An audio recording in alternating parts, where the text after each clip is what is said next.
What's going on, you lovely and lusty lemurs? Welcome to this week's episode of Total Pod Mode. My name is James, also known as Mr. Bames, and I'm joined once again, as always, by the wondrous Will, also known as Hoodafunk. What's up, guys? Good to be back for another week. And what have we got going on this week, I hear you ask? Well, we've got the usual catch-up, we've got some news, some major leaks happening this week, along with a bit of Switch port nonsense, and then a change to a much-beloved game mode in one of the biggest franchises in the world. Rounding out the episode, we've got the Games Challenge, where once again it was me up to the plate, taking on a Minecraft challenge set for me by Will last week. But before we get into all that, let's hit them socials. You can, as always, find the podcast on Spotify, Apple Podcasts, and pretty much anywhere else you get your podcasts by searching for Total Pod Mode. We also post regular video content of our playthroughs, stream highlights, as well as the podcast on our YouTube channel, Total Pod Mode. You can also find us on X by searching for @TotalPodMode, all one word. Or you can find me at Hoodafunk on X, and I'm also on Twitch under twitch.tv/Hoodafunk. And you can find me on X at Mr. Bames, and I'm also on Twitch under twitch.tv/MrBames_TPM. So Will, let's get this catch-up going. What did you play this week, man? So this week, I actually spent quite a bit of time going back into Armored Core 6 and both trying to earn a bit more currency in terms of the arena modes. I'm currently like an 01 S-rank fighter anyway, so I've kind of got to the top of the leagues there. But they are quite useful in terms of earning the currency in the game, which you can then use to just buy more parts. And seeing as I completed the game previously, I've also pushed on to New Game Plus this week, where I've been experimenting a little bit with just how they vary up the campaign. And it's had some really interesting results so far. Oh yeah? What sort of results are we talking about? So in terms of gameplay, there are some missions that are just brand new missions that will come in throughout certain points in the campaign. However, during some of the missions that you play towards the start of the game, which is mostly what I'll focus on, is mostly what I've been playing this week, you'll actually find that you will be provided with a choice that you weren't on your initial playthrough, where you can suddenly betray the teammates that you're with. Okay. I should just kind of explain that essentially the story of Armored Core is about various factions in the world striving in a resource war that was as a result of a past historic resource war. It's kind of like a cyclical thing going on with a certain energy source, which I won't really go into too much, but this energy source in the company is what various factions are fighting over in terms of research. They're trying to progress their own technology to win this kind of resource war. Initially and throughout the game, you work as a lone mercenary, being accompanied via radio calls by your handler, who goes by the name of Walter. And typically you'll start and you'll be switching between the factions. Sometimes you're doing a mission for a faction called Balaam.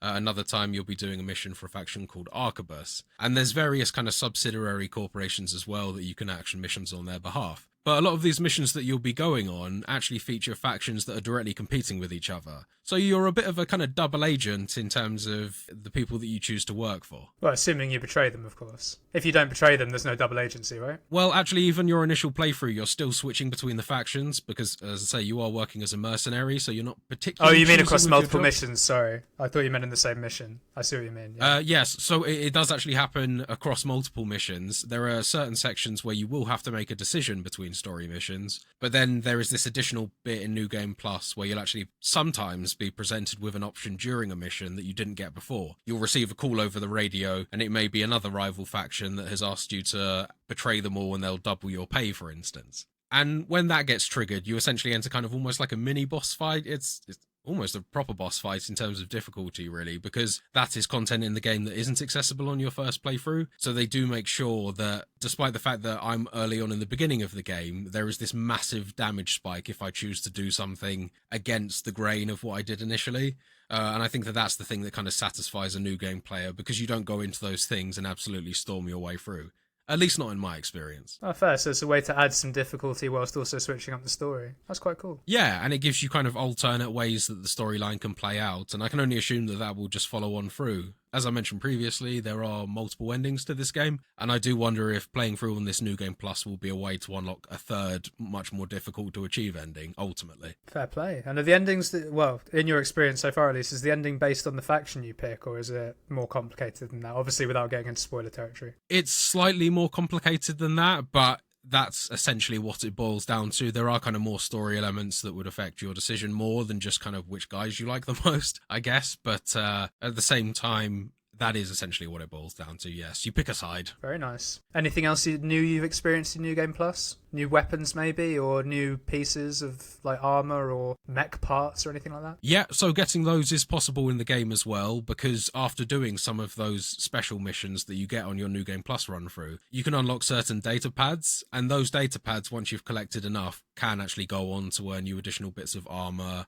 generators, weapons, and the like. And also going back through some of those missions, I'm finding chests that contain weapons that I didn't find on my first run through, so I'm definitely seeing a benefit in terms of additional weapons and things to use and attach to my mech. But nothing specific for New Game Plus. That's all stuff you could have gotten before had you explored more, sort of thing. I'm not entirely certain, to be honest with you. I can imagine that there will come to a certain point where there are things that you can only achieve through New Game Plus because of the fact that there are specific data pads that you get by taking a certain scenario that wasn't available to you initially. So that could potentially then boost the amount of things that you can find. Yeah, that makes sense. But at the same time, I'm kind of still in the early days of New Game Plus. There's still a lot for me to discover, and I'll probably fill in that next week at some point. But one thing I did want to mention is also I've actually gone ahead and painstakingly taken the time to create the Total Pod Mode logo, available in Armored Core 6 now. And if you go ahead and check our X account, you'll be able to see a nice little screenshot of the TPM droid that I typically take into some of the PvP. And yeah, I've got to say, the logo creator in that is tenfold easier than Grand Theft Auto 5, thank God. It took me about half an hour, 45 minutes to create the TPM logo in Armored Core 6. Whereas compared to GTA 5, I think that took me about 3 to 4 hours of like painstaking lining up of pixels and things. Well, yes, and if any of our listeners or viewers are interested in that, on the X post, I believe there's also a little code on it that you can input into the game to get the logo yourself. So there you go. That's right, yeah. If anyone wants to door themselves up in some TPM, you want to represent the TPM crew at Armored Core, knock yourselves out. The other thing that I touched on earlier that I just want to speak a little bit more about is I've been playing with some of the PvP, just with a couple of mates, with Jem and Liam, shout out guys. And I've been having a really good time playing with them in the 1v1s, but what I found more enjoyable is actually some of the team battles. We've been able to strike up a server where it's a team of 3 versus another team of 3, and you're just having these kind of large-scale Armored Core Gundam battles. It does get very hectic, I will admit, because you can have quite a varied squad. You can have a guy that essentially can just infinitely fly in the air and constantly be casting down homing missiles and the various other heavy artillery stuff. Given the mechanics of this game and the fact that you have a respawn timer when you die, it's very easy to quickly snowball a team. If you take out one that's doing a lot of damage, then you've got 3 against 2. 3 against 2 very quickly becomes 3v1. And if you do that quickly and with enough skill, you can just kind of consistently squad wipe your way through. So I think that it might need a little bit of work in terms of maybe delaying when you respawn or something like that. Something to prevent people from just kind of ending up in this scenario where if you get the timing right of your eliminations, you can just kind of guarantee that you'll be facing 3v2s. It takes a lot of skill to do that, or it takes easy scrubs like us to do that to us. But that was one thing I was discovering, was that that it would be a bit of a snowball effect, whereas if one of us went down and then another one of us went down, by the time the first player that had died came back, it was already too late, and you just kind of rarely encountered the scenario once you're on the back foot where it's an equal 3v3. Right. And how does it work connectivity-wise? Obviously, Elden Ring's got issues. Or had. I haven't tried Elden Ring multiplayer in a long time, to be fair, but how's this? This seems much more stable. I've occasionally had spots of lag where the players seem to kind of do a lot of moves in a very quick flurry, almost as if they were catching up to what they should have done a few seconds ago. Right. But it seems very stable in terms of there are no disconnects that I've experienced. For the most part, it's stable in terms of the lag. You just get occasional spikes here and there. That, to me, is quite similar to some of the older FromSoft games in terms of their netcode. It's never been the best, let's be honest. But this seems like a big step forward in terms of a dedicated multiplayer experience in comparison to some of FromSoft's previous titles, where it always kind of feels like an afterthought in terms of actually having PvP. In my opinion, I know it's probably not shared by everyone, but I never really feel like those games have been properly ready for PvP, just in terms of their netcode. But this feels like the best it's been, I'll be honest. Fair. Well, that's always good to hear. But other than having a little quick stomp through on the PvP and playing some New Game Plus, that's pretty much been me for the week, man. What about yourself? What have you been playing? Quite nice and easy for me. Obviously, we spoke very briefly last week about the 20 minutes or so I'd put into Lies of P. Take it that's increased dramatically now. Oh, significantly, yeah. Mainly because I got to a certain boss and had to start again because my build was wrong. So that killed about 10 hours, and then I had to start again. I say had to. I didn't have to, probably, if I chose to. Was this you wanted to kind of adopt a different playstyle for this boss, or was it more that your current playstyle wasn't working for that boss? Or I hadn't committed enough points to stamina to be able to do the boss effectively. Fine. Okay. I was rocking stamina 8, which is like the base that my build had, and it was working super well up to that point. But then this boss, without going too much into spoiler territory, phase 2 is just fucking super quick. So you need to either be blocking a lot or dodging a lot, and I was just running out of gas and just getting destroyed. So it was painful.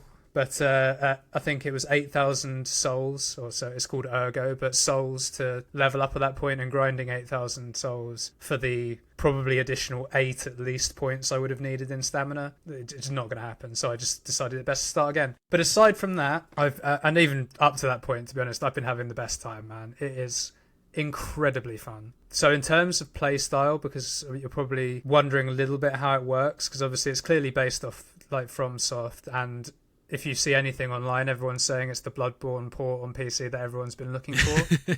I've got to say, from the footage that I've seen of it so far, it does resemble that at a surface level quite a bit, yeah. I don't know if I'd agree with that 100%. There's definitely elements to that, but for me, it's a little bit of all of them. So ultimately, it plays probably the most like Bloodborne, but the combat is a little bit more Souls. It has Bloodborne's quick step rather than the dodging mechanic, although you can still dodge roll and stuff. Right, yeah. But its blocking system is more akin to Sekiro. Oh, is it like a block and a parry with the same button? Well, you don't really parry. But you can get perfect blocks that don't take off any health and only remove your stamina. And in the timing of that and the way it works, it reminded me more of Sekiro than anything else. Fine, okay. Is it because the enemies attack you with large flurried attacks, or...? Well, no, it's just the way that you block. So you don't have a parry button like you would in Dark Souls, and you don't have anything even remotely like the gun parry from Bloodborne. But when you block, you can do just a normal block, which takes off some of your health, but it kind of works like Bloodborne in the sense that you still have a thin health bar that will eventually start decreasing, but if you hit the enemies, you'll gain some of your health back. Oh, right, you've got that kind of vampirism thing going on. That was cool. That sort of thing, yeah. It's called guard regain in this. But then, as I say, when you perfect block, you don't parry them. It doesn't stagger the other person's attack necessarily, although with some mobs it can break their weapon, which is kind of cool. But it just feels like Sekiro in terms of the timing of it. You're using left bumper L1 to do it, so it just clicks like that. And do enemies have a poise that you can break in this game, or is it more just based on their health bar? So there isn't a posture bar like there is in Sekiro, but if you hit an enemy enough times or get enough perfect blocks, might be normal blocks as well, but I think it's just perfect blocks, then they will get a white border around their health bar. And if you do a charge attack after that, it opens them up to a critical attack, not dissimilar to a riposte in Dark Souls. But there's way less staggering in this game than any of the Souls games, even with big heavy weapons. Much to my chagrin. Yeah. Yeah, and as far as I can tell, there's no poise. Maybe I just haven't found it, but I don't think there's a way to increase poise, so... You're always getting staggered. Well, man, it's ridiculous, yeah, but I've had to adopt a slightly different playstyle to it, but then Bloodborne didn't have poise, so it's the same sort of thing in that regard. But story-wise, it's excellent. I'm not going to talk about it, obviously, because it's new, so I don't want to spoil anything. I'm not quite sure how lies are going to work in it yet. There's obviously been loads of situations where I could lie or couldn't lie. Right. And I'm doing a sort of neutral playthrough. I'm just doing what I feel I want to do at the time. So I don't know how it's going to affect it. The only thing I've seen is very, very minor spoiler. It doesn't affect the story at all, I don't think. But you find a portrait of yourself that was painted by a D. Gray. Dorian Gray. It's the reference. Okay, right, yeah. But it's literally painted by a D. Gray, so they don't get sued. And at some point you put it up in the hub world, basically. It's a hotel. And the more you lie, your nose grows in the portrait. All right, okay. So that's the only thing I've seen so far where it's actually a noticeable thing. The effect. Right, yeah. I mean, I think there is another effect that I don't know if I should say, because I don't know if it's a spoiler, but I haven't seen enough of it yet to see if it actually has an impact on the gameplay or not. All right, then, keep your secrets. But yeah, the combat's smooth, it plays really well. I have seen some, like, the odd comment here and there about poor optimization and having problems with bugs and stuff, but I think it's so minor. And credit to NeoWiz, the developers. they've been putting out statements saying, yeah, we're aware of these bugs. Here's the potential fixes. If they still don't work, email this dedicated Lies of P support email address and we'll get it sorted for you. They seem to be taking it really seriously. Yeah, that's good. Yeah, I mean, it's sort of, this is a game that they want to make a good impression on, and it's good that they're kind of stepping out there to actually do that and addressing things quickly as well. It sounds. Oh yeah, man. It seems, as I say, I've not had any issues, but it seems like they're being very, very on point with it. They were very, very quick with messaging about certain people having issues with the early access downloads, seeing all those notifications on Steam, putting it out there, and I can see why. I mean, they're clearly very proud of their game, and they should be. I'm fucking loving it so far. It's tough. Won't lie to you, it's very tough, but I don't know how much that is just I'm still getting used to it potentially, because I'm still playing it a little bit, basically not as cautiously as I should. Because as I said when I played the last Lords of the Fallen game, since I completed Neo, I'm not scared of these games anymore. Yeah, you're just going in aggressive. Yeah, but this game's making me revisit that a little bit. Like, I'm still not scared, and I know I'm going to beat it, but I have to be a little bit less gung-ho, which is great. It's good to be challenged and to switch out. So what is the actual class that you're playing as? What's your focus? What's your weapons that you're using? What's going on there? Okay, so I said last week that I started as a strength build. You did? Yeah. And that's the one that I basically had like 40, it's called motivity, but 40 strength. I think I had about 28 vitality and a little bit in capacity. And as I said, I had no stamina. So what I did is I started again, and instead of doing a strength build, I'm essentially doing a dex build, but it's called technique rather than dexterity. Okay, yeah. In terms of weapons, doesn't really affect what you can use. You can use any weapon in the game. There's no stat requirements for weapons as far as I can see. But obviously you still have the scales with motivity,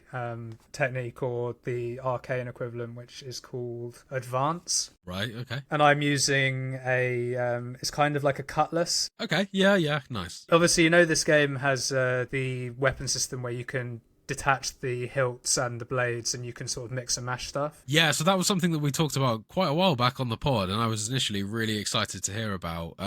Something I'm still really excited to test when I get hold of this myself. Yeah, so basically what it is you can have any blade on any hilt on normal weapons. Special weapons, you can't dismantle them, which is probably fair enough. And it is kind of what we speculated. So you could have a great sword's hilt with the great sword moveset with a much lighter blade. With like a dagger.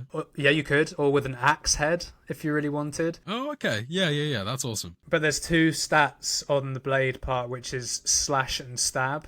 So, you know, pointy weapons and slashy weapons. Yeah, sure. And if you try, like, for example, if you had a dagger's hilt and you tried to put a giant hammer on the top of it, the dagger moveset is a stabby moveset, and the hammer will be spec to slash. So you'll do a lot less damage than you perhaps could be doing. But if you really wanted to do that, you could just poke people with a blunt hammer until they die. Well, I mean, yeah, I think at the essence, that's exactly what I wanted. Yeah. Comparing it to something like Tears of the Kingdom is probably going too far, but it does represent a lot of the same things, that you've got that freedom to make something super ineffective if you want to, just to f*** around. Yeah. But, you know, ultimately, in the end of the day, yeah, it's foolish to be treating a hammer like a spear. Yeah, exactly. Yeah, but the option's there, and that's awesome to me. Yeah, and it's really cool, and I've found quite a variety of weapons. I reckon I'm probably about halfway through the game, give or take, and I've found like a huge variety of weapons: daggers, great swords, normal one-handed swords, a fucking huge wrench, like all right, pole okay, arms, that's cool. Like, yeah, there's all sorts of stuff. A fire axe, and I'm sure there's more to come. You know, but I've got to say, it's not all roses. It's not all positive. There's very little negative, I've got to say.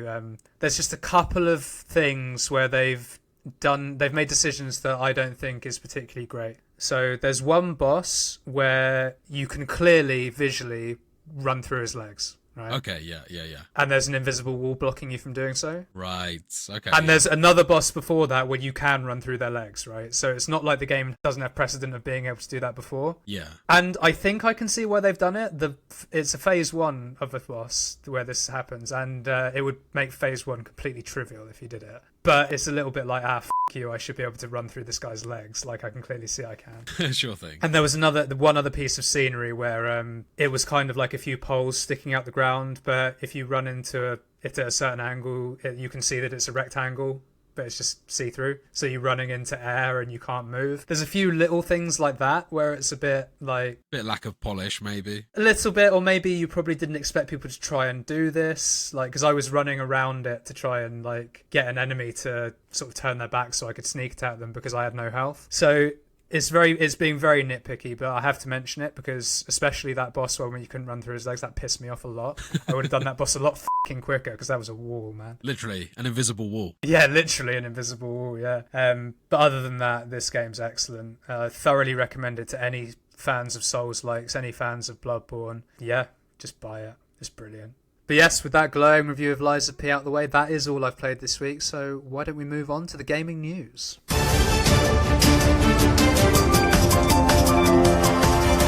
So with our first news story this week, major Xbox leaks have come to light as part of the ongoing court case between Microsoft and the FTC. And when James says major, he means major. This is probably one of the most major game leaks in the history of gaming, certainly for Microsoft. Yeah, this is a biggie. Understatement of the year. Yeah, exactly. So these unplanned leaks, which have clearly come from someone who's involved with the court case, which raises its own security concerns, but that's for another day. But these leaks include, but are not limited to, plans for a next-gen console with a potential release date in 2028, images of a discless Xbox Series X, Elder Scrolls 6 being confirmed as a console exclusive, and, for me, the most interesting one, Microsoft's interest in acquiring Nintendo, Warner Brothers, and even Valve if it ever became available. Calm down, Phil. You're getting a little ahead of yourself there, okay? You're getting a little ahead of yourself if you think that Nintendo are just about to up and sell themselves to Microsoft. Well, no, and Warner Brothers, who are sort of in bed with Sony, right? So it's a bit of a weird one, that. But, I mean, got to respect the moxie, I suppose. I mean, a lot of these slides are about ambitions, aren't they? And I think that's what we can definitely class that is. Ambitions. Ambitious ambitions. These all came from sort of leaked emails and documents pertaining to the court case. And naturally, Xbox aren't happy that this confidential information has made it onto the internet. With Phil Spencer himself addressing the leaks on social media by saying, "We've seen the conversation around old emails and documents. It is hard to see our team's work shared in this way because so much has changed and there's so much to be excited about right now and in the future. We will share the real plans when we are ready." Basically saying, don't believe everything you read. Some of it might be old news. Yeah, news is news. If it's the first time I'm hearing about it, then it could be old news, but it's news to me. Yeah. These documents don't just affect Microsoft either. So emails about the Nintendo Switch 2's power and capabilities have also surfaced thanks to this leak. This is obviously a still unannounced successor to the popular Nintendo Switch hybrid console, expected to be released in 2024, but no official reveal has been made yet. So interesting stuff. A slight early reveal on that. So that one is actually news to me as of this episode. That's just another thing to add to this massive pile. Yeah, so, I mean, there's all sorts going on here. Talk to me, Will. Obviously you're saying it's one of the biggest things in gaming history in terms of leaks. What do you make of all this? Well, I'll first off start by saying that I definitely wouldn't want to be the guy that uploaded these documents without properly encrypting and securing them with a password, because I think that a lot of these files were just accessed via weaknesses in security that made them pretty easy to get hold of. But to me, I think that the most interesting thing here is some of the title release schedule that we see. The schedule starts off back in, the initial start of the schedule is actually from 2020. That's when the first year starts. So that does give you a bit of an idea of about just how old this documentation is. It's probably around 2019, 2020. But some of the later stuff on that schedule is really interesting for me. So we've got hints of Dishonored 3. There's also an Elder Scrolls Online expansion coming in 2024, apparently according to this potentially out-of-date information. But some of the big titles on here that you'll be particularly interested if you're not already aware of this is the fact that a Fallout 3 and Elder Scrolls Oblivion remasters are on their way at some point. Yeah. Are you not that bothered about those titles? No, I couldn't give a shit about either of them, to be honest. I thought you liked Fallout 3. I loved Fallout 3, but I don't care about a remake or a remaster. I think I'd be quite happy to see those games brought up to speed with kind of Starfield level of facial animations and things like that. I think it would be a really good way of revitalizing those games for new players, at least. I'd rather they did Fallout 5 rather than redoing Fallout 3, to be honest. I don't think we need a Fallout 3 remaster. And Oblivion, someone else is doing that in the Skyrim. What does it do? don't bother. Yeah, exactly. I think that this is a really good way to make those titles modernized and more accessible to new players. I think that some of the elements in Fallout 3, such as the less than great gunplay on consoles, combined with some of the older systems in Oblivion, I think that those are kind of a bit of a barrier to new players, and I think that this is a really good way for new players to kind of get the storyline of those games without necessarily having to deal with some of the older systems, provided that they do actually update these. I assume this is a remaster, meaning that they'll also revise some of the skill trees and things in the game as well. Who knows? Some other interesting news here was that they actually initially slated Elder Scrolls 6 for release in 2024, which seems, we were talking about ambitions, that seems like one of the biggest ones there as well, considering now that it's slated for, at the very, very, very earliest, 2026. And that's being optimistic. Yeah, absolutely. This is, we're looking more at 2027 as being a much more kind of reasonable expectation. Maybe even a lot further out than that. Yeah, who knows? They need to take as much time as they need. Don't rush. The other thing that had me quite interested was the design of this new Xbox Series X refresh console, codenamed the Brooklyn, which appears to just be like a large oval-shaped cylinder that stands up. So they've kind of gone back on their very boxy Xbox Series X design, and they've gone for like a rounded dark console this time. Almost the complete reversal on the design of the console that they had previously. Yeah, I'm struggling to picture that, to be honest, an oval cylinder. So imagine this, James. You take a piece of toilet roll and you step on it lightly, and then you stand it up on its end. And that's pretty much the shape that I'm describing. That actually, like, I know exactly what you mean. That's a really perfect description. Yeah, okay. So they basically, like, they got a Series X and just stood on the corner of it. Yeah. They rounded out all the edges and just stood on it a bit, yeah. Okay, fair. And is that for the discless version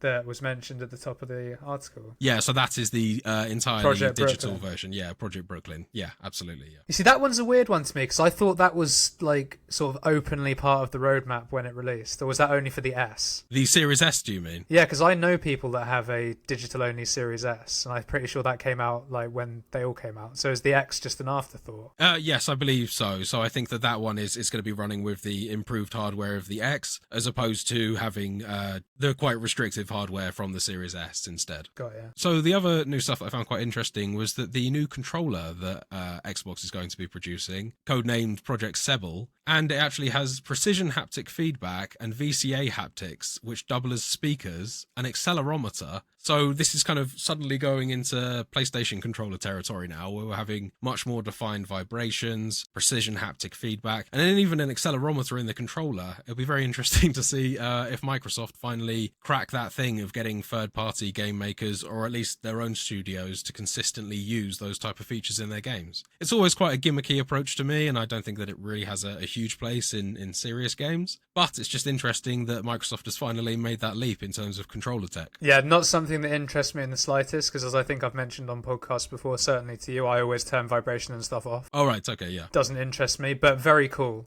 And obviously a reaction to Sony's controller, which by all accounts is very, very, very impressive at what it does in that regard. I've yet to lay hands on that controller yet, but I would love to check it out. I'm really quite interested to see just what the pulling of a trigger feels like on that haptic feedback. Yeah, you see, I felt that. It's interesting. It doesn't, to me, it didn't affect the gameplay at all. It was a nice feature, but it's a gimmick, as you say. Ultimately, if you're playing something like a multiplayer version, I can't imagine myself ever wanting anything like that, to be taking the game seriously. But it's definitely something that I think I would feel and enjoy the novelty of during a campaign mode. Yeah, for sure. And especially when you first got it and you're looking out for it and it's all new and exciting, I imagine it's great. But as we've both agreed, man, this is an absolutely massive leak. Did you have anything else that kind of jumped out to you? Nothing that I haven't already mentioned, to be honest, man. The thing that really jumped out to me the most was potential interest in acquiring Nintendo, Warner Brothers, and potentially Valve. Obviously, they've got previous with the amount of studios they buy up, and obviously Bethesda and Activision Blizzard, huge names in that regard. But Nintendo, Warner Brothers, and Valve are completely different kettles of fish. So, as I mentioned, I respect the moxie, I respect the ambition, but that is just super interesting to me.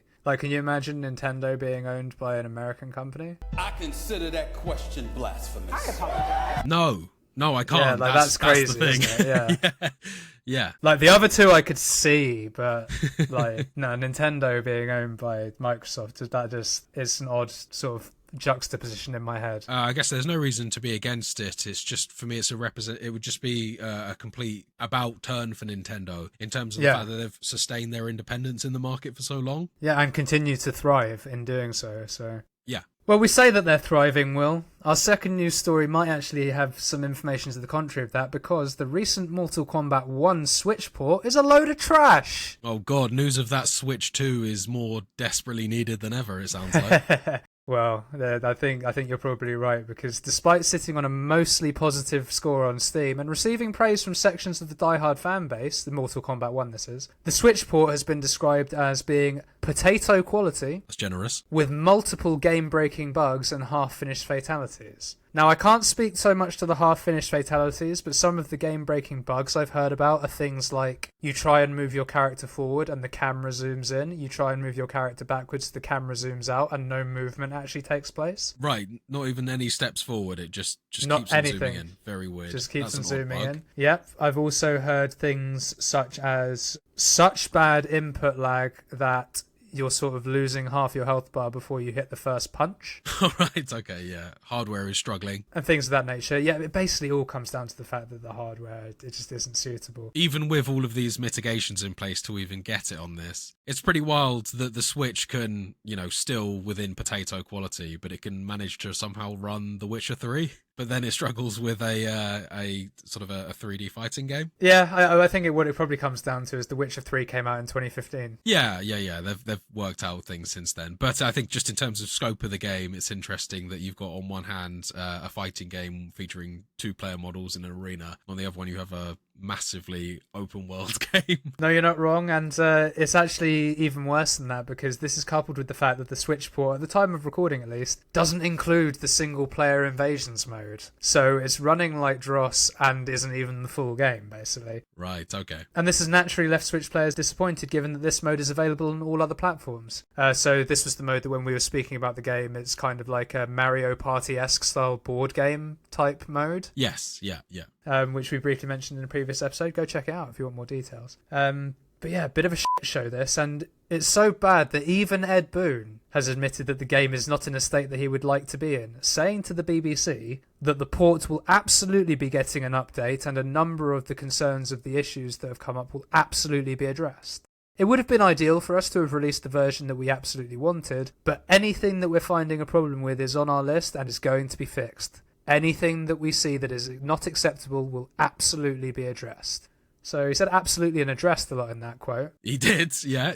But this has also been doubled down on by Warner Brothers, who have also commented on the missing features, stating that this will be addressed in the coming weeks. Complete clusterfuck around this, Will. So it's interesting there that Ed has mentioned, and he's right to come out with a statement saying that he's openly not happy with the current state of it on the Switch. I think that doing anything else would seem quite naive and arrogant. Well, just being in denial, it would be, yeah. Yeah, absolutely. And here he says that anything that we see is not acceptable. So obviously you can imagine that the thing that I would think that they were prioritizing was getting the game to feel good, to address some of the bugs. Some of the things that I'm less confident that they'll fix is some of the really poor graphics in the game. On the Switch specifically, that is. Oh, the game looks phenomenal on modern day consoles and modern day hardware. Yeah. Where the issue is absolutely on the Switch port, because it feels like they've kind of just turned off facial animations and stuff like that, which is incredibly jarring, especially seeing as this game has a lot of emphasis on the camera zooming right in on players as they get punched directly in the face and stuff like that. Yeah, exactly. So when you compare some of these X-ray moves and fatality moves, you have one which looks like a very realistic face that has clear texture to it, clear physics to it. The skin is separate from the bone structure, for instance. And then you have a Switch version where it looks like you're playing a PlayStation 2 game, where there are almost no physics going on whatsoever. They have had to turn off so many bells and whistles to get this to work on the Switch that you almost wonder whether it was even worth it. Yeah, and can I just say to all our listeners, Will is not being like hyperbolic there, or like he's not making it up. I have seen PS2 games that look better than some of the screenshots I've seen. Yeah, it seems like they've even like turned off eyelids on some of the characters. Like they can't even blink; the eyes are just wide open. They look comparable to some of the worst examples I've seen of Starfield's NPCs. It's mind-boggling. Yeah, and I saw one screenshot that what was that Halo character that everyone was like having a massive go out when Halo Infinite sort of first started surfacing? It was a brute. It was a Halo. Yeah, it was like character. An orky brute guy. Yeah, like one of the characters I've seen looks like that dude. Like that's the sort of level we're talking about. That dude, but with more pixels. Yeah, That guy with more pixels, less polygons. And absolutely no facial animations whatsoever. Yeah, it's crazy. Like, do yourselves a favor, listeners. Go, like, Google image some side-by-side comparisons of what it looks like on a PlayStation 5 or a PC, for example, and then what it looks like on the Switch. It is atrocious. It really is. And the fact that it's running like balls as well, just not good. This is the biggest issue for me here. Honestly, I think that the game on itself, if you actually had it running well without the bugs, without the game-breaking issues, I think that in terms of all of that, the game would still be worth people's time, because ultimately, at the end of the day, with these fighting games, people aren't playing them for the graphics. It's a sad state of affairs that they have to,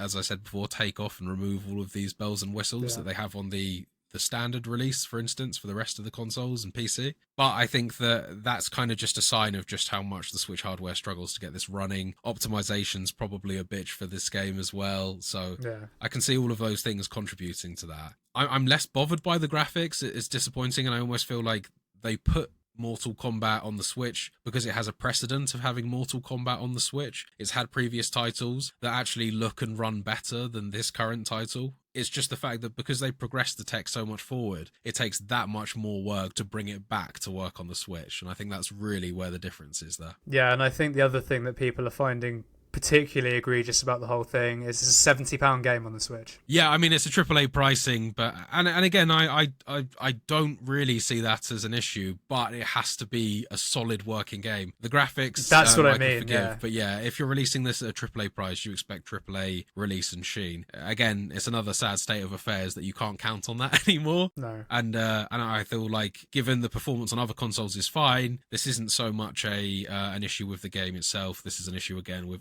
optimization and frankly outdated hardware.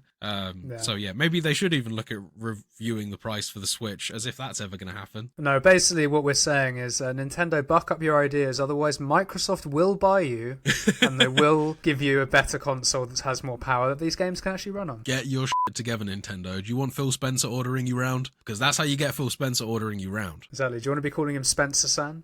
No, didn't think so. Nobody wants that. And in our final news story this week, it's not all doom and gloom. We do have a slight positive ray here.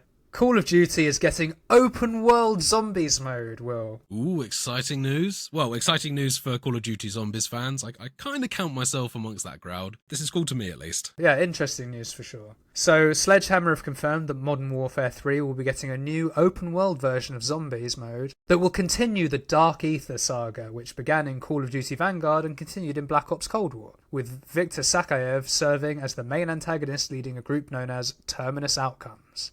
This is a somewhat drastic change to previous iterations of the mode, which have typically been smaller, more contained maps, such as defending a two-storey house, boarding up windows and things like that. Will, you've probably got more experience in these things than I have. Is that a fair statement? Have there been many deviations from that sort of formula?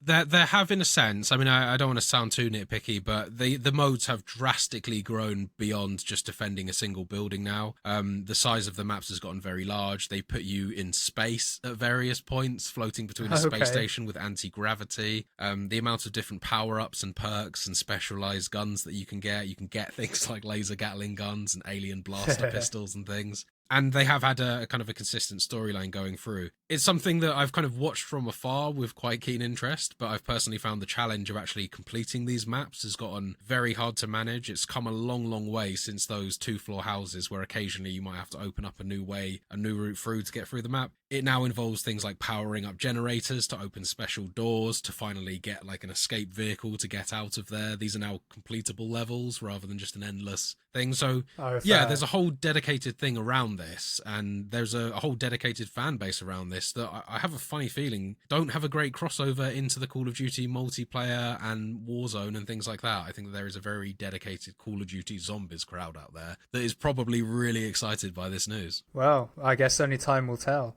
So this reveal was actually made during a recent trailer for the game, with Sledgehammer stating that this will be the largest Call of Duty Zombies map ever, which, if what Will's just said there is anything to go by, is going to be pretty f***ing big, especially given its open world. And the trailer also confirmed that Soap and Kate Laswell will be present representing Task Force 141 as part of this mode. They'll be the initial characters, but there will be a lot more, no doubt. Oh yeah, for sure. I can't imagine that there wouldn't be more than 2 characters, especially in an open world mode. Will there be Call of Duty Zombies original characters, though? That's the real question. DLC or unlockable skins, anything Activision can monetize, baby. Yeah, they'll do it. Here comes the money. So it remains to be seen how this change will go down with the fan base. I know a few people that have really enjoyed the traditional zombies mode, so I'll be interested to get their thoughts on it. But based on what you've said, hey, potentially this is something they've been clamouring for. Who knows? But I thought it was quite interesting. Yeah, it's something that is definitely worth being hopeful for. It'll be very interesting to see how that formula works out of an open world style game because of kind of the saturation of open world zombie games that there are out there. Obviously, Call of Duty is going to have its own spin on it, but a lot of the previous gameplay for these things was very structured in terms of the way that you'd progress through the level. It'll be interesting to see how they manage to handle that and root that in an open world environment. You know, I would kind of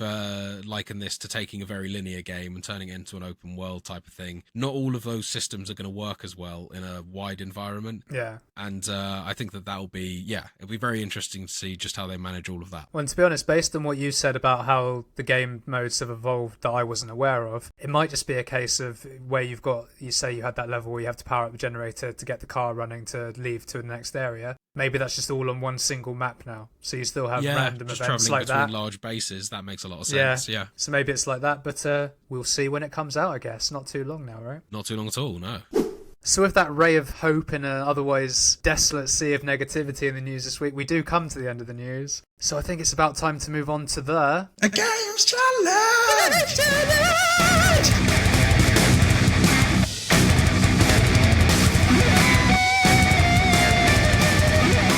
So for my games challenge this week, Will set me the task of loot, beg, borrow or steal a full armor set. Doesn't have to be matching, it's just equip all slots in Minecraft with a couple of extra rules. I'm not allowed to craft anything, not allowed to be online, no creative mode, and no funky cheats or anything like that. Yeah, no flying, no forever inventory, blah, blah, blah. Yeah. I don't even know what a forever inventory is. It's not called that, but it just basically means that, as you're probably aware in this game, when you die, you drop your inventory. Oh, yeah, I saw the checkbox. It's like keep inventory on death or whatever. Yeah, I would class that as a cheat, yeah. No, well, you please know I unchecked all that shit. Good So I didn't have like fucking, what is it? Instant regen, I think, was one of them. They've added in all sorts of measures along the way to make this game a lot more accessible and kind of child-friendly, I would say, as well. Yeah, I think so. I think that's fair. So as a result, I will give you the basic stats of every single mode that I did here because mode's probably not the right word, but I was playing it on the Xbox One edition. Yep. I used a random seed every single time. Nice. And I picked small biomes for everything because I thought that would give me the biggest range of biomes. And then what I was doing was I sort of, as my scouting run, let's say, I started on what's called the classic map, which I think is the smallest map size you can have. Yeah. The options were classic, small, medium, large, so I don't really know what the difference is. And Will, off pod, when you set me the challenge, we had a little joke about wouldn't it be funny if I just did this first go? Oh, yeah. Yes. Well, Will, I'm pleased to tell you I didn't quite get it first go, but I did get 3 items in the first round, including 3 helmets. 3 helmets, legs and boots. 3 helmets, legs and boots. God damn. Yeah. How did you manage that so quick? So if I remember correctly, because I haven't written down everything for this run, I think I got 1 chest had a helmet in it, 1 chest had the legs and boots in it together. Oh, great. Okay. And then the other 2 helmets I found were actually what is going to be a staple of most of the runs I did here, which is you can actually wear pumpkins as a helmet. You can, yes, absolutely. And pumpkins were pretty much omnipresent in every single run I had. So a lot of runs that I did here have 1 item, and more often than not, that 1 item will have been a helmet because I found a pumpkin. Sure and if I didn't find a pumpkin, more often than not, in random chests littered throughout various mansions or villages or whatever, I'd find pumpkin seeds. So I always had the option to grow a pumpkin. Nice, yeah. It wasn't, didn't always happen. I do have a couple of zeros in there. But yeah, so I was actually sort of pumped by this, really. 3 items in the first go. Oh, this isn't going to take me very long, is it? Jeez. I did say last week that 4th item's going to be the one you that did. gets you. You did. And to be honest, this probably put me in a slight false sense of security because my tactic from then on was just to reload a random seed and just fucking run around the map, finding villages, finding mansions, searching them, and sort of seeing what went down. Yeah. Just so basically I spent 95% of my playing time throughout this challenge running. Yeah, that sounds about right, yeah. I suppose seeing as you couldn't craft anything, Exactly. you can't craft yourself any armor, you can't craft yourself a weapon, so you got to find a weapon, if you do find one at all. So yeah, I can imagine a lot of running towards and a lot of running away. A lot more running towards. Honestly, I'll say this off the bat, enemies and things like that really weren't a factor in this. As long as you can keep some distance, they're not too bad. No, and I don't know if it's because I was playing on the Xbox version, but I think the respawn, like the spawning limit is a little smaller because the Xbox can't handle it as much as a PC would be able to. So if I got away from enemies, typically I'd turn back and they'd be gone. Right, yeah. Like there was no issues there. So like I can't even think of one encounter where it was even a thing. Like I don't even think I saw a creeper. Like genuinely, I was just running. I think if you kept on the move, that's a very good way to avoid the creepers. They as their name suggests, like to creep up on you. But if you're constantly on the move, you're always going to outpace them. Yeah, exactly. And you can outrun the zombies and skeletons and things like that quite easily. So I think you can outwalk them even, really, can't you? Probably, a straight line, a straight flat plane. Exactly. And another thing that I probably should have mentioned at the top of the show, just for a bit of fun, because I am playing on the Xbox version, and this is a version that I got like fucking years ago. I actually had 2 custom skins on there that I must have bought or something. Oh, right, okay. Nice. I had the Grim Reaper and I had Saren from Mass Effect. Oh, cool, okay. Who knew? Yeah. So there you go. But as I say, this put me in a slight false sense of security. There may well have been better ways to do this. But no, I just did this. Just ran around and searched for stuff, man. And the only change I really made for Attempt 2 was I tried a large map. Okay, I thought, yeah. will having the large map with plenty of small biomes on it give me more chances of spawning a village, which was typically the thing I'd look for the most, because a blacksmith's chest in a village could have up to 3 pieces of armor in it. Yeah. So you want that and if not, it might have a weapon, might have a tool, useful things. And in this large map, my first one, I actually found 2 items. I found a chest piece and a helmet. So based on that, I pretty much from this point onwards used classic map only, because it was a lot quicker, basically. And I was finding that regardless of the map size, typically there'd only ever be 2 villages a map. Right, yeah, so I think that choosing the larger map essentially just kind of spreads your biomes out more. I don't think that increases the density, so you were probably right to stick with your small map in terms of keeping that density high. Less ground to cover, purely for that reason. Well, yeah, it changed an attempt from being probably an hour and 15 on a large map to half hour, 40 minutes. So it's a massive increase. And so with that decision made, I did try one more large map further down the line, but basically from this point on, classic maps, that's what we're going for. Yeah. Run 3, however, was very disappointing. This happened a few times in this challenge, and it's bound to happen with random seeds. I spawned a seed that was 90% water. Next to useless, right, okay. So very quickly, I just reset. I was like, no. I ran around for 5 minutes and it was all just water. And I was like, no, this is a crap seed. Reset straight away. Counted it as an attempt, but just reset. So that was a shame. Instant resets are never nice. But on we trudge. And this is where I started doubting myself, Will, because for the next few runs I had 1 item, 2 items, 1 item, 1 item, reset. Right, okay. You know, and I was exploring the whole map here now. I can't lie, I was getting a little worried that you were going to just blast through this challenge, given how you started off with the recollection of events. I'm kind of a little bit relieved to hear that you struggled a bit, I got to say. Oh yeah, no, dude, I didn't get more than 2 items until attempt 10. Right. And attempt 10 was another 3 itemer with helmet, armor, and then I found 2 sets of legs. Just those pesky boots I was missing. Oh, those pesky boots. Yeah, and it's not nice when that happens. You get all excited, you find the last blacksmith's chest in the village, you're like, this is going to be my boots, I'm going to do it. And alas, it wasn't there.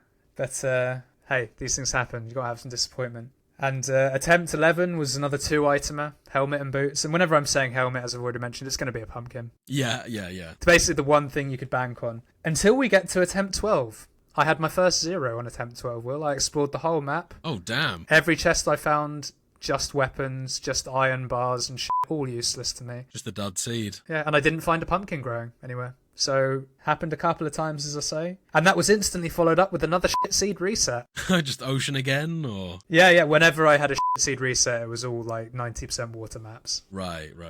90% is a huge exaggeration, of course, but like basically the top half of the map would be water. Yeah, and I think in that circumstance, your only real option, if you were to even pursue that, would maybe to look for shipwrecks. Because there are underwater shipwrecks that you can find. But again, Really? that would sort of, that would then require you to just be scouring for underwater shipwrecks for all the time whilst swimming. So, yeah, I don't know whether that would be how you'd want to play. It may have been viable. I don't really know the Would have been drop rate slow, of though, armor right? items on shipwrecks. It would have been slow. Yeah, absolutely. Yeah, you may well have found that your time was better spent resetting the seed to something with land. Yeah, exactly. So at this point, I will say that my main success in finding items outside of the pumpkins that could be grown anywhere was blacksmith chests in villages, as I've already stated. That's right. And these were incredibly frustrating because some villages would spawn without a fucking blacksmith. Yeah, it happens, yeah. It really annoyed me. It happens more often than not, if Yep. I'm being honest Yep. with you. And the other place where you could occasionally find armor, it was very rare, but you could find chests in the big old mansion-y castle things that are sort of dotted around.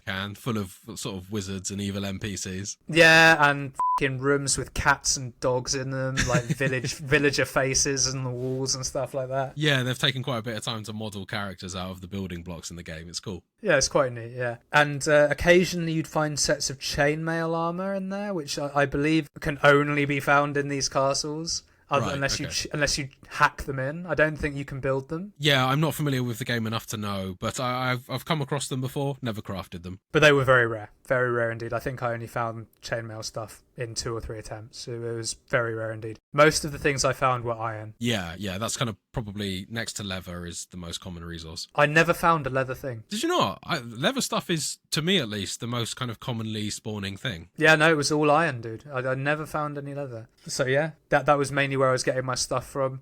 There are other ways to get stuff. I know that you can trade with villagers to get various things, but don't know if it was just bad luck. Don't know if I was just being maybe a little bit too rushy. But I never found a villager that would offer to sell me a piece of armor. Yeah, so there is a dedicated blacksmith NPC in the game, but as you said, if you don't encounter one, or if you encounter a village without a blacksmith, then you're kind of scuppered there. And even then, they do require emeralds to buy. Did you come across any emeralds while you were playing? I think I found a couple in chests occasionally, and the others were sort of you can trade like animal skins for emeralds, or you can trade paper, or you can trade wood, or whatever. Yeah.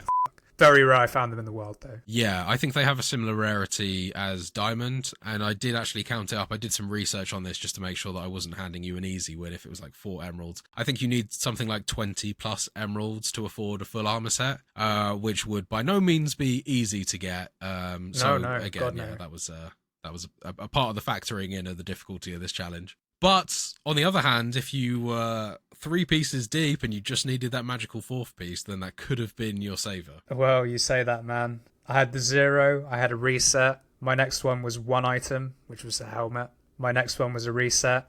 I then had 1, 1, 1, 0, 1. Oh my 2, god, it got worse. 2, 1. We're going up. 1. Oh, no. Yeah, we're crazy. That's a lot of attempts, man. It sounds like you really put some time into game. Oh, no, so dude, so we get to attempt 25. Oh, Jesus Christ. I mean, I'm not saying that like this has anything to do with you, but my God, fair play to you, bro, for putting in this effort. I know. You were putting in the work this week, huh?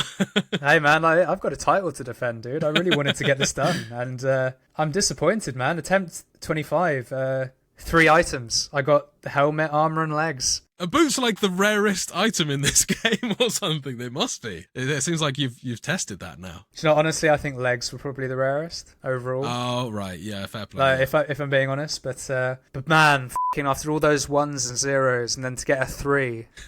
Also, if I remember correctly, it was an early 3 as well. It was like I found the village, I got 2 straight away. Then I found a pumpkin. I'm like, oh shit, we've got 3, and I've barely explored the map. And then found another village, no blacksmith. I found a castle, nothing in it. Man, I was gutted. But I soldiered on.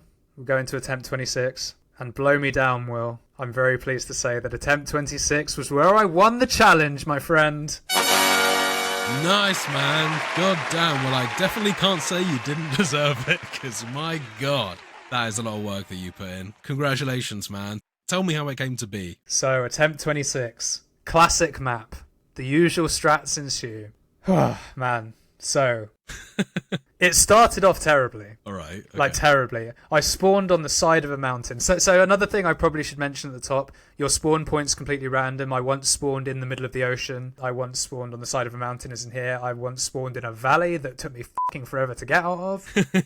Dense forests, can be pretty much anything. Yeah. And the other thing about these random seas as well is you get blocks just floating in the air randomly sometimes. Very funny. Yeah, due to the kind of random procedurally generated nature of the game, yeah. Exactly. And occasionally you'd have trees growing inside buildings. Yes, yeah. But no, so I spawned on the side of a mountain, and I was like, well, fuck, this isn't going to be good, but hey, let's crack on.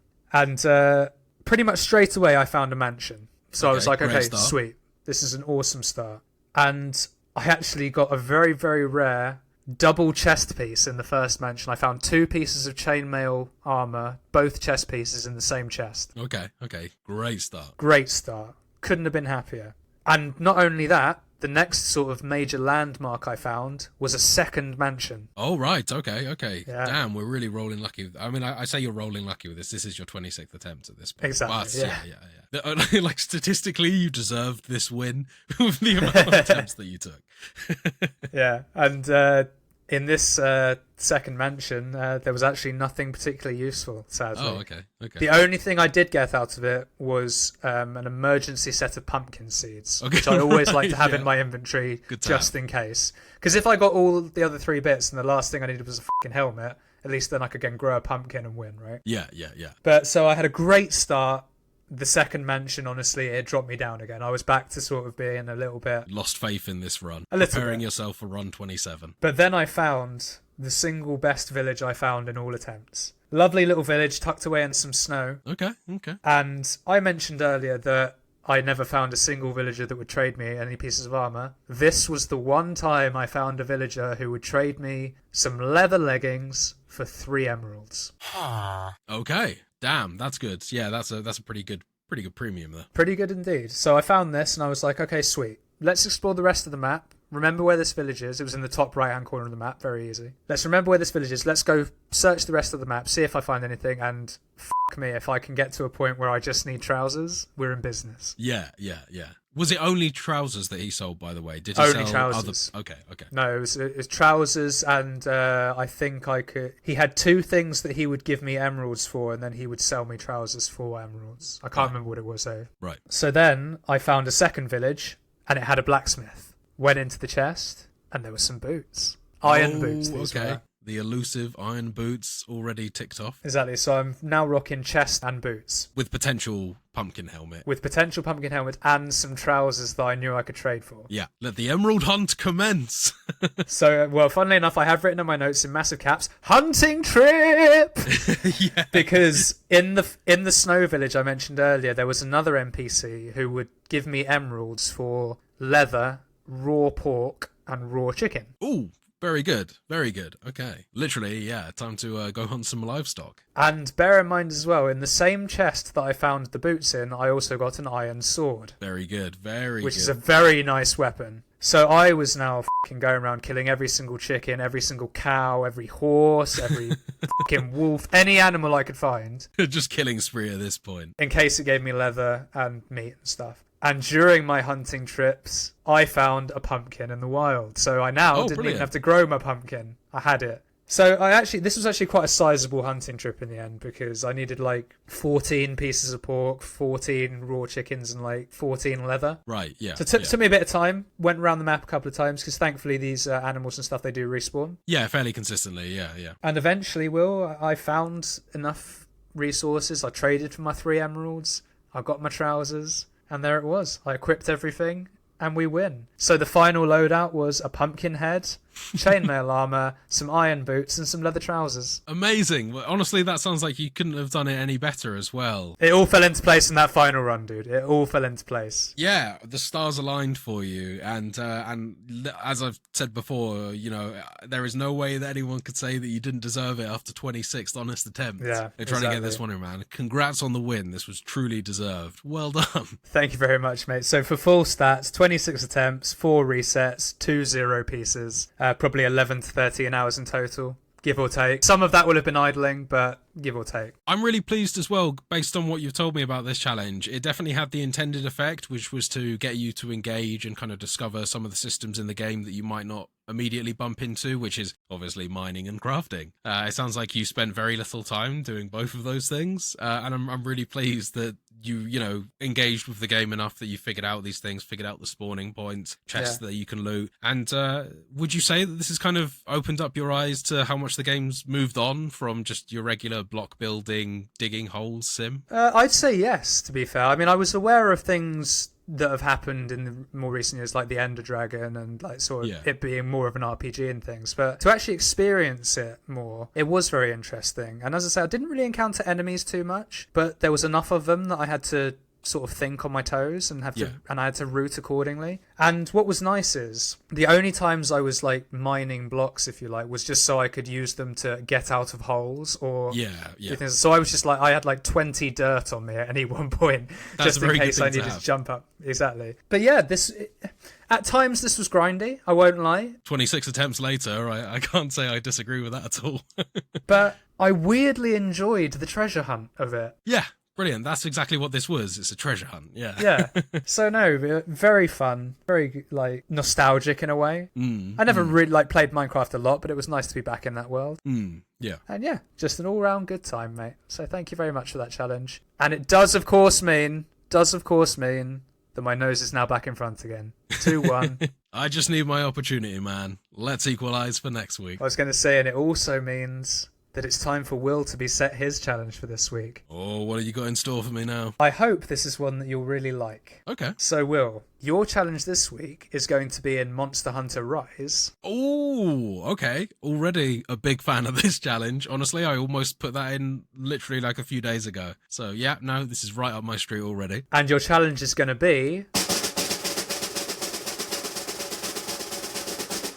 I would like you to defeat the initial 6 arena quests with at least 3 S ranks. Okay, man. That definitely sounds like something I'm going to need to do some research into figuring out how to get those. Because, this is honestly something that I've never actually even really attempted in Monster Hunter, but I'm looking forward to the challenge, I gotta say. So I will give you a brief rundown. The arena mode in Monster Hunter Rise works kind of similarly to how it worked in Monster Hunter World. You go to a certain NPC and you get arena quests, and what they do is they give you random armor, and you can pick between 1 to 6 different weapon types and armor sets. Okay. And you have to use that, and you get given various challenges, and you get given time limits for said challenges, and you have, I think, infinite time to do it. I might be incorrect about that. It might be the usual sort of 20 minutes, half an hour type jobby. Yeah, sure. But an A rank might be finish it in 4 minutes, an S rank might be finish it in 2.5 minutes, for example. Okay, so this is really mostly focused on how quickly you can defeat these enemies then. Well, for half of them, as I say, there's 6 challenges in total for the initial ones. I'm not giving you master rank. These are just hunter level 1 through 7, I think. Fine, okay. Which you basically should be at if you finish the game, which I think you said on a previous episode of the pod you have. I have, yep. Yep, so you should be there or thereabouts. And they vary in difficulty, which is why I've said if you can get 3 of them to S rank, it gives you that added bonus of you could do all 6, and then you can say, right, I'm going to focus on these 3 and try and get the S time. So there you go. I hope you have fun with it. I really think that you'll enjoy it. I know you love the game, and I think the fact that it pits you with different weapons that you might not be used to, or that you might have wanted to try out for ages but have never got round to it. So yeah, have at it, man. I hope you have a good time with it. Awesome, man. I'm already looking forward to completing this one, or at least giving it my best shot. And I'll be back next week with news of how I got on. And with that, we come to the end of another episode. If you've enjoyed what you've listened to, you can, as always, find the podcast on Spotify, Apple Podcasts, and pretty much anywhere else you get your podcasts by searching for Total Pod Mode. We also post regular video content of our playthroughs, stream highlights, as well as the podcast on our YouTube channel, Total Pod Mode. You can also find us on X by searching for @TotalPodMode, all one word. Or you can find me at Whodafunk on X, and I'm also on Twitch under twitch.tv/Whodafunk. And you can find me on X at Mr. Bames, and I'm also on Twitch under twitch.tv/MrBames_TPM. And please do go to those social media platforms, give us a good old 5-star rating, smash that like button on our YouTube videos, engage, comment. We'd love to hear from you, and it's the best way to support the channel, so it really means a lot to us. And with that, we come to the end of the episode. Until next week, goodbye now. Bye, guys.